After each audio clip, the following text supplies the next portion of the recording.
Hello students, last class में हमने mechanism of organic reaction का इंट्रोडक्शन देखा था। आज हम देख रहे हैं curved arrow notation.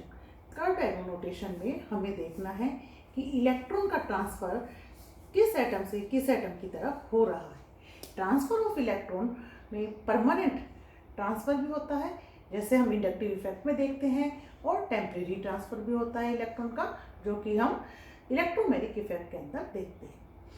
Curved arrow notation से हम इस ट्रांसफर को दिखाते हैं। इलेक्ट्रॉन के ट्रांसफर को दिखाने के लिए हम दो तरीके के नोटेशन ले रहे हैं। फर्स्ट जो नोटेशन है, इसके अंदर हम देख रहे हैं सिंगल हेडेड एरो। इसे हम किस नाम से जानते हैं? सिंगल हेडेड एरो या फिश हुक एरो। इसका मतलब कि इसके अंदर जो ट्रांसफर हो रहा है इलेक्ट्रॉन का, वो 1 इलेक्ट्रॉन ट्रांसफर हो रहा है। कितना इलेक्ट्रॉन हो रहा है? 1 इलेक्ट्रॉन ट्रांसफर। नेक्स्ट है जिसे हम दोनों तरफ से दिखा रहे हैं, ये होता है हमारा double headed arrow. Double headed arrow में ट्रांसफर ऑफ 2 इलेक्ट्रॉन करते हैं। अब डबल हेडेड एरो में एक चीज़ ध्यान रखना, जिधर ये है इसका हेड है, हेड, और ये इसकी टेल है, ठीक है। तो हेड की तरफ जब लगता है एरो, तो इट मीन्स उधर आएगा नेगेटिव चार्ज। क्या आएगा? Negative charge. और जब टेल की तरफ आएगा तो इधर आ जाएगा पॉजिटिव चार्ज, ठीक है। अब हम एग्जाम्पल लेकर देखते हैं कि कोवेलेंट बॉन्ड। अच्छा, एक चीज़ हो कि ऑर्गेनिक जो कंपाउंड है उनमें मेनली कोवेलेंट बॉन्ड होते हैं। जानते हैं सभी कि ऑर्गेनिक कंपाउंड में कोवेलेंट बॉन्ड है। और कोवेलेंट बॉन्ड जो है उसमें अगर सिंगल बॉन्ड बन रहा है, सपोज ये ए और बी, इसके बीच में सिंगल बॉन्ड है, तो सिंगल बॉन्ड का मतलब होता है कि इसके अंदर 2 इलेक्ट्रॉन का ट्रांसफर है। कितने इलेक्ट्रॉन का ट्रांसफर है? 2 इलेक्ट्रॉन का ट्रांसफर है। तो यहाँ हम देख रहे हैं, अब अगर हमें इसमें देखा कि ए और बी के बीच में ये 2 इलेक्ट्रॉन है, इन इलेक्ट्रॉन पे मैंने लगाया सिंगल हेडेड एरो या फिश हुक एरो। तो सिंगल हेडेड एरो को कैसे दिखाया आपने? इस तरीके से, एक तरफ से हमें एरो दिखाना है। तो यहाँ पर जो इलेक्ट्रॉन का ट्रांसफर है, इसका मतलब एक इलेक्ट्रॉन ए के पास गया और एक इलेक्ट्रॉन बी के पास गया। तो अगर इस तरीके से इलेक्ट्रॉन का ट्रांसफर हो रहा है, तो ए पर क्या आ गया हमारे पास में? एक इलेक्ट्रॉन, और बी के पास क्या आ गया? एक इलेक्ट्रॉन। तो हम ये कह सकते हैं कि यहाँ पर बनने वाली जो स्पीसीज है वो क्या हो गई? हमारी free radical species. Free radical species कैसी स्पीसीज है? न्यूट्रल, क्योंकि इसके ऊपर कोई चार्ज नहीं है। इसी तरीके से अगर हम देखें कि double headed arrow, double headed arrow में क्या बताया आपको? ट्रांसफर ऑफ 2 इलेक्ट्रॉन, कि 2 इलेक्ट्रॉन का ट्रांसफर हो रहा है। अब डबल हेडेड एरो में ये हमने अभी बताया आपको कि ए और बी के बीच में सिंगल कोवेलेंट बॉन्ड है। तो सिंगल कोवेलेंट बॉन्ड में कितने इलेक्ट्रॉन होता है? एक इलेक्ट्रॉन पेयर और 2 इलेक्ट्रॉन। 2 इलेक्ट्रॉन बोल सकते हैं या एक इलेक्ट्रॉन पेयर बोल सकते हैं। तो ये दोनों के बीच में क्या है? 2 इलेक्ट्रॉन है। अब यहाँ पर अगर हमने डबल हेडेड एरो दिखा रहे हैं, तो अभी मैंने आपको बताया था कि डबल हेडेड एरो में ये हेड होता है और ये इसका टेल होता है। जहाँ टेल रहेगा, जिस डायरेक्शन में टेल रहेगा उधर आएगा पॉजिटिव चार्ज, और जिस डायरेक्शन में हेड रहता है वहाँ आता है नेगेटिव चार्ज। तो यहाँ हमने ए से बी की तरफ इस एरो को दिखाया है। तो ए पर क्या आ गया? पॉजिटिव चार्ज, और बी पर क्या आ गया? Negative charge. अब इस एरो को ए से बी की तरफ क्यों दिखाया? क्योंकि if B is more electronegative than A, अगर हमारा B जो है वो A के कंपेयर में मोर इलेक्ट्रोनेगेटिव है, तो ये एरो इस तरीके से लगाया जाएगा, ठीक है। तो यहाँ बनने वाली स्पीसीज, अगर डबल हेडेड एरो से हमने ट्रांसफर दिखाया, तो वहाँ बनने वाली स्पीसीज क्या हो गई? आयन्स हो गए हैं। आयन में एनायन और कैटायन। अब इसी को ही हम रिवर्स भी कर सकते हैं, क्योंकि हो सकता है कि A मोर इलेक्ट्रोनेगेटिव हो। If A is more electronegative then B, तो उस केस में क्या हो जाएगा कि ए पर आ जाएगा हमारा, क्योंकि अब यहाँ पर क्या आ रहा है? यहाँ पर आप देखिए, यहाँ पर आया ये हेड, हेड किसकी तरफ आ रहा है? ए की तरफ। तो यहाँ हमने हेड ए के ऊपर क्या लगा दिया? Negative charge.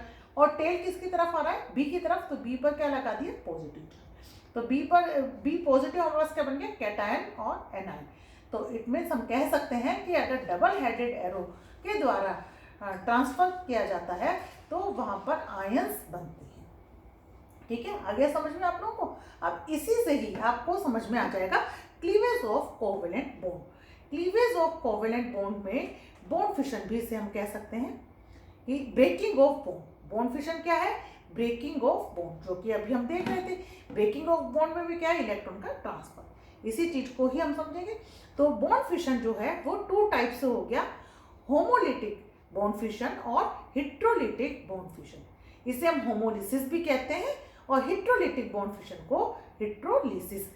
लिसिस मतलब होता है ब्रेकिंग, होमो मीन्स हो गया है सेम, कि यहाँ पर अगर ब्रेकिंग हो रही है बॉन्ड की तो इलेक्ट्रॉन जो होंगे वो दोनों एटम के पास में सेम रहेंगे। मतलब इसे हम ये भी बोल सकते हैं सिमेट्रिकल ब्रेकिंग, कि इसमें कैसी ब्रेकिंग होगी, सिमेट्रिकल होगी, समान ब्रेकिंग होगी। इधर हम कह रहे हैं हेट्रोलिटिक बॉन्ड फिशन, इसे हेट्रोलिसिस कहा। हेट्रो मतलब डिफरेंट और लिसिस हो गई ब्रेकिंग, तो इसे हम अनसिमेट्रिकल ब्रेकिंग भी कह सकते हैं, क्योंकि इसमें जो इलेक्ट्रॉन का ट्रांसफर है वो किसी एक के पास चले जाते हैं। ऐसा नहीं है जैसे हमने होमोलिसिस में देखा था कि दोनों ही इलेक्ट्रॉन जो है दोनों एटम पर बराबर जा रहे हैं यहाँ पर, लेकिन यहाँ पर नाम से पता चल रहा है ना कि हिट्रो, हिट्रो मतलब हो गया डिफरेंट। ठीक है, अब हम पढ़ते हैं पहले homolytic bond fission. Homolytic bond fission को होमोलिसिस बताया। तो होमोलिसिस क्या है?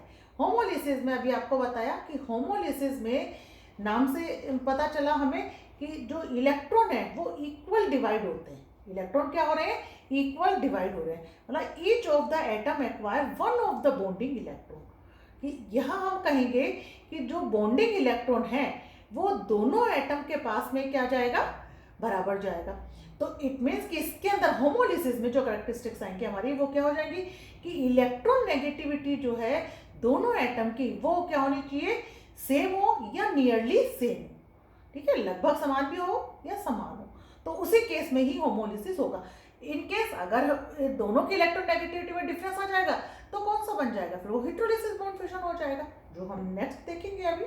तो अब ये हमारा जो होमोलिसिस है, अभी अभी आपने देखा ना, ये किसके द्वारा हो रहा है? Via fish hook arrow. इसे हम किससे दिखाएंगे? फिश हुक एरो से दिखाएंगे।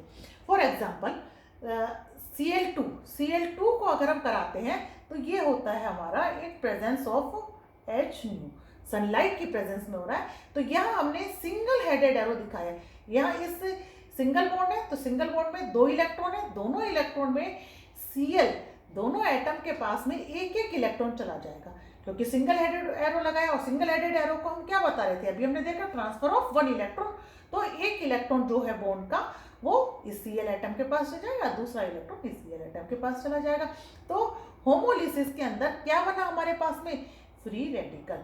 तो बनने वाली स्पीसीज क्या हो गई है? Free radical. तो फ्री रेडिकल स्पीसीज फॉर्म होंगी इसमें। फ्री रेडिकल स्पीसीज जो है वो न्यूट्रल स्पीसीज है, क्योंकि इनके ऊपर कोई चार्ज नहीं होता है। फ्री रेडिकल पर कोई चार्ज नहीं होता है। ठीक है, नेक्स्ट अब यहाँ पर क्या है? फ्री रेडिकल में हम देख रहे हैं एक अनपेयर्ड इलेक्ट्रॉन है। Due to presence of unpaired electron इनका जो मैग्नेटिक नेचर है वो कैसा होगा? पैरामैग्नेटिक। पैरामैग्नेटिक आप सभी जानते हैं कि पैरामैग्नेटिक कौन से होते हैं और डायमैग्नेटिक कौन से होते हैं। कि अगर हम देखें कि एक ऑर्बिटल में मैक्सिमम कितने इलेक्ट्रॉन रहते हैं? 2 इलेक्ट्रॉन रहते हैं। तो अगर वहाँ पर 1 इलेक्ट्रॉन है तो आप क्या कहोगे? ये अनपेयर्ड इलेक्ट्रॉन है। अनपेयर्ड का मतलब हो गया पैरामैग्नेटिक। और इनकेस अगर दोनों इलेक्ट्रॉन है फुल भरा हुआ है तो क्या हो जाएगा? वो डायमैग्नेटिक। तो due to presence of unpaired electron कैसा हो गया? ये पैरामैग्नेटिक नेचर हो गया।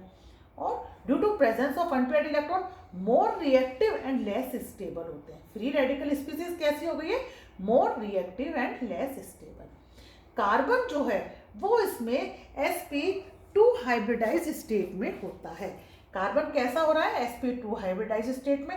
sp2 हाइब्रिडाइज स्टेट को हम कैसे देख सकते हैं कि इसके अंदर एक तो ये pz ऑर्बिटल होता है और इनके बीच में जो बॉन्ड एंगल है वो कितना हो गया? 120 डिग्री हो गया।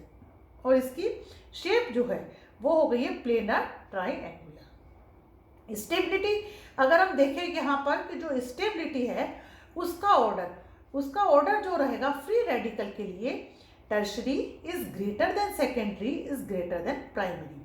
और ये ऑर्डर क्यों आ रहा है इनका? Due to inductive effect and hyper conjugation. ठीक है, अब टर्शरी फ्री रेडिकल कौन से होते हैं, सेकेंडरी फ्री रेडिकल कौन से होते हैं, प्राइमरी फ्री रेडिकल कौन से होते हैं, ये आपको पता ही होगा। और नहीं भी तो अभी मैं आपको जब इंटरमीडिएट कराऊंगी तो इसके बारे में अपन इंडक्टिव इफेक्ट, हाइपर कॉन्जुगेशन सबको हम देखेंगे उसमें, ठीक है। वैसे अभी थोड़ा सा आपको बता दें कि प्राइमरी फ्री रेडिकल कौन सा हुआ। जैसे हमने देखा कि CH3 पे अगर हमने लगा दिया तो रेडिकल बना, तो यहाँ हमारे पास में क्या हो गया, प्राइमरी फ्री रेडिकल हो गया। अगर एक H को इसका हमने रिप्लेस कर दें किससे, CH3 से, तो ये हमारा क्या बन गया, CH2 रेडिकल, ठीक है। इसी में ही ये तो हमारा 1 डिग्री था, और यहीं पर ही अगर हम इसे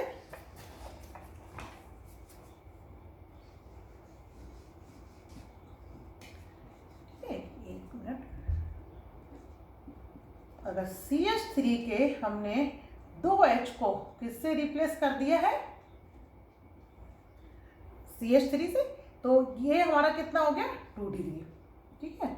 वो मैथिल फ्री रेडिकल था, और एक H को हमने करा है और CH2, तो ये हमारा कितना हो गया, 1 डिग्री, या कह दो प्राइमरी और ये सेकेंडरी। और टर्शरी में क्या हो जाएंगे कि तीनों ही H को हम किससे रिप्लेस कर देंगे, CH3 से, तो ये हमारा हो गया 3 डिग्री रेडिकल। तो टर्शरी, सेकेंडरी, प्राइमरी भी बोल सकते हैं, 1 डिग्री, 2 डिग्री, 3 डिग्री भी बोल सकते हैं।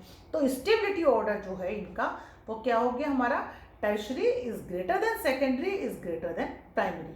और क्यों हो रहा है वो, due to inductive effect and hyper conjugation. इन दोनों के बारे में आपको अभी बता दिया जाएगा जब फ्री रेडिकल पढ़ेंगे। नेक्स्ट, ये जो होमोलिसिस फिशन है वो proceed in non polar solvent, किसकी प्रेजेंस में हो रहे हैं, ये नॉन पोलर सोलवेंट की प्रेजेंस में होते हैं। रिएक्शन कंडीशन, ये जो रिएक्शन है वो हाई टेम्परेचर, सनलाइट, HNO की प्रेजेंस में या पेरोक्साइड की प्रेजेंस में होती हैं। क्योंकि ये रिएक्शन कैसी रिएक्शन होंगी, जहां फ्री रेडिकल फॉर्म होता है वो रिएक्शन चेन रिएक्शन होती है। कौन सी रिएक्शन होती है वो, चेन रिएक्शन। और आप सभी जानते हैं कि चेन रिएक्शन जो है वो 3 स्टेप में होती हैं, chain initiation, chain propagation, chain termination, ठीक है। ये सारी चीजें भी हम अभी जब रिएक्शंस करेंगे, टाइप्स ऑफ रिएक्शन, उसमें आपके आ जाएगा। नेक्स्ट इसमें आता है homolysis of pi bond. Pi bond की अभी हमने देखा था कि सिंगल बॉन्ड था, यहाँ अगर डबल बॉन्ड है तो ये आप जानते हैं कि पहले बनने वाला बॉन्ड जो होता है वो कौन सा होता है आपका, सिग्मा बॉन्ड, और उसके बाद कौन सा बनता है आपका, पाई बॉन्ड। तो ब्रेकिंग किसकी हो रही है, pi bond. Loosely bonded electron किसके होते हैं, पाई बॉन्ड के। तो यहाँ हम देख रहे हैं कि पाई बॉन्ड जो है उसका फिशन कैसे होता है। तो यहाँ भी हमने सिंगल हेडेड एरो से उसको दिखाया है। तो सिंगल हेडेड एरो में पाई इलेक्ट्रॉन जो लूजली बॉन्ड थे वो हमारे एक एक करके दोनों ए और बी पे गए, तो क्या बना हमारे पास में, बाई रेडिकल, ठीक है। तो ये हुआ आपका होमोलिसिस फिशन। तो होमोलिसिस फिशन को समरी में आप एक बार देख सकते हैं कि ये आपका फिशिक एरो द्वारा हो रहा है। इसमें क्या हो रहा है, इलेक्ट्रोनेगेटिविटी जो है वो दोनों एटम की लगभग सेम या सेम होनी चाहिए। इसके अंदर बनने वाली स्पीसीज कौन सी होती है, फ्री रेडिकल स्पीसीज होती है। फिर आप थोड़ा सा फ्री रेडिकल के बारे में इसमें बता सकते हैं, 2-4 पॉइंट जो भी आपको समझ में आता है। और किस में हो रहे हैं, ये नॉन पोलर सॉल्वेंट के अंदर होते हैं, क्योंकि इसके अंदर जो बनने वाली स्पीसीज है वहाँ कोई चार्ज होता ही नहीं है। कंडीशन, क्योंकि रिएक्शन चेन रिएक्शन है, तो कंडीशन चेन रिएक्शन की कंडीशन इसके अंदर लग जाती है। तो नेक्स्ट आएगा हिट्रोलिसिस, वो आपको नेक्स्ट क्लास में कर देंगे। Okay, thank you.